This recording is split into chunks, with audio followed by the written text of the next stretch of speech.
आज आपण बनवणार आहोत पंजाबी स्पेशल डिश सरसों का साग. नमस्कार, मी अंकिताच रेसिपी मराठीमध्ये तुमचं खूप खूप स्वागत आहे. इथे एक जुडी आपण सरसों का साग म्हणजेच मोहरीची जुडी घेतली. अर्धा वाटी मेथी, अर्धा वाटी चंदन बटवा. ह्या भाज्या आपण स्वच्छ धुवून आता आपण कट करून घेणार आहोत आणि मिक्स करून आपण शिजवून घेणार आहोत. इथे कुकरमध्ये शिजवणार आहे. लसूण, अद्रक, हिरवी मिरची, चवीनुसार मीठ, अर्धा ग्लास पाणी आणि आपल्या भाज्या शिजवल्यानंतर पण हिरवी राहावी म्हणून थोडंसं तेल टाकूयात. कुकरला झाकण लावून 3 शिट्ट्या करून घेऊयात. इथे बघा भाजी एकदम छान मस्त अशी शिजली.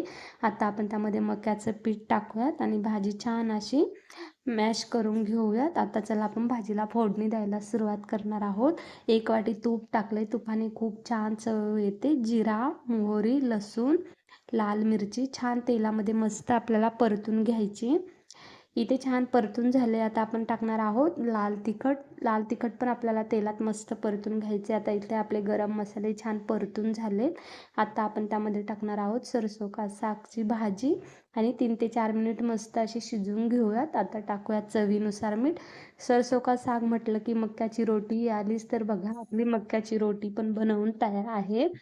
कशी वाटली तुम्हाला रेसिपी नक्की कमेंट करून सांगा.